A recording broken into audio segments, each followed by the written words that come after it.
She was given the code name Mary.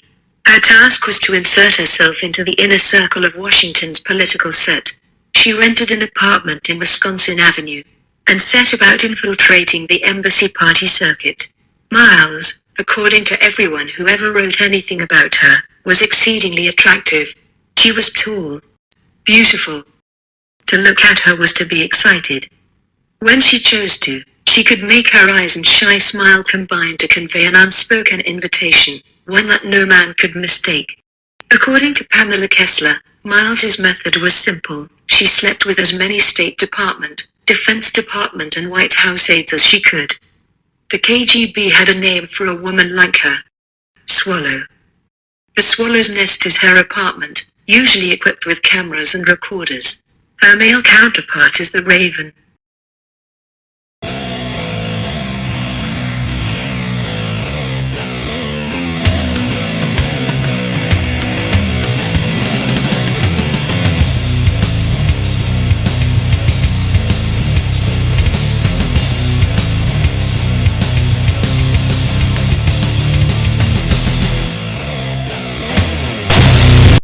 Brereton had always thought of herself as plain, but Edwards made her feel special and attractive.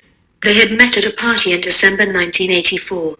He was drawn to him from that first meeting and they became lovers. She had recently qualified as a lawyer and had started her own practice.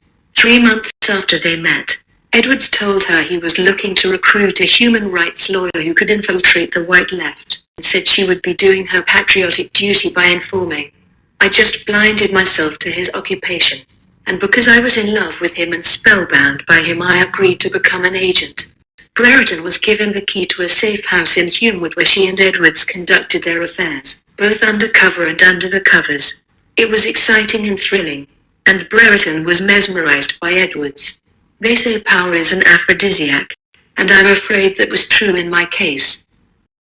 A journalist on the espionage beat wrote this account of her in the Washington Post. Those who were acquainted with her say she is far prettier than her pictures indicate, and describe her variously as the most beautifully built girl I've ever seen, the most lovely person I've ever met, and the sweetest, kindest girl you can imagine.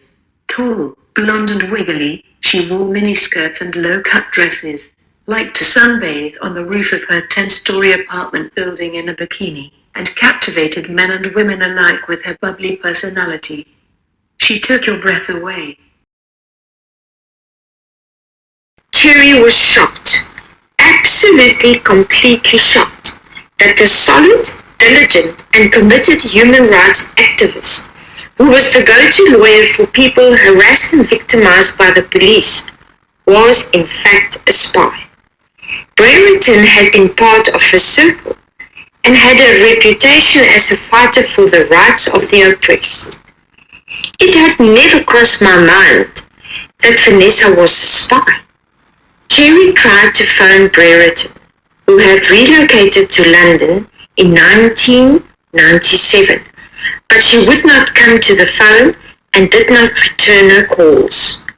For Cherry, her silence was confirmation that she was the spy.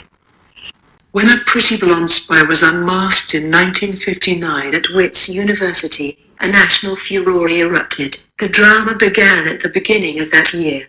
The recently elected Student Representative Council President learned via Pillow Talk that Priscilla Lefson, a part-time model who had just graduated with a BA degree, had been receiving payments from the police in return for information about student political activity at Wits. Schindler's informant was his girlfriend, a close friend of Lefson. They lured her into Wenzel's flat one evening and confronted her. At first Lefson denied everything. When they insisted she answer questions, Lefson wanted to know if the trio intended to use Chinese torture on her if she refused. She might have got away with her espionage if the building's superintendent hadn't thought the bushes on the wall needed a trim.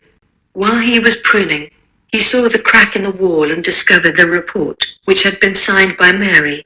He called the FBI, which launched an investigation on the 6th of July 1969. A day later the FBI was certain Mary was Miles, but didn't have proof and didn't know who her Cuban contacts were. They put her under surveillance. bugged her apartment and kept a record of everyone who visited her. The FBI had hoped that Miles would lead them to important Cuban and Soviet contacts, but when she started to mingle with senators and other prominent government officials, they decided she had graduated from a potential menace to a real and present danger.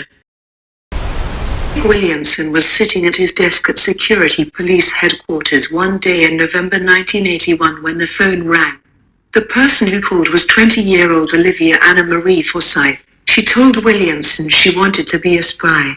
Williamson knew that already. He had been waiting for her call.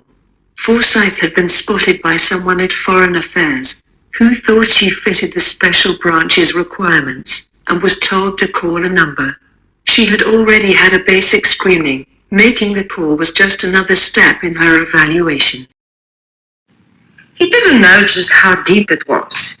He hoped the authorities were only suspicious of him and they hadn't actually discovered his true identity. He knew he was under surveillance in New York when he spotted two teams watching him. His strategy was to convince them that he was harmless. So he did things like leave the door to his hotel room unlocked. Days passed without anything happening, and he thought, well, if they haven't arrested me yet, perhaps they are not going to. He was wrong. 8 days after he'd landed at JFK and seen the customs official write Male Fide next to his name, Harold and Patrick, a friend he'd made, decided to meet for a drink in a hotel room. They had just sat down with a glass of whiskey in their hands when the SWAT team burst through the door. Harold didn't move. He took another sip of his drink. The thought flashed through his mind that this was probably the last drink he would ever have.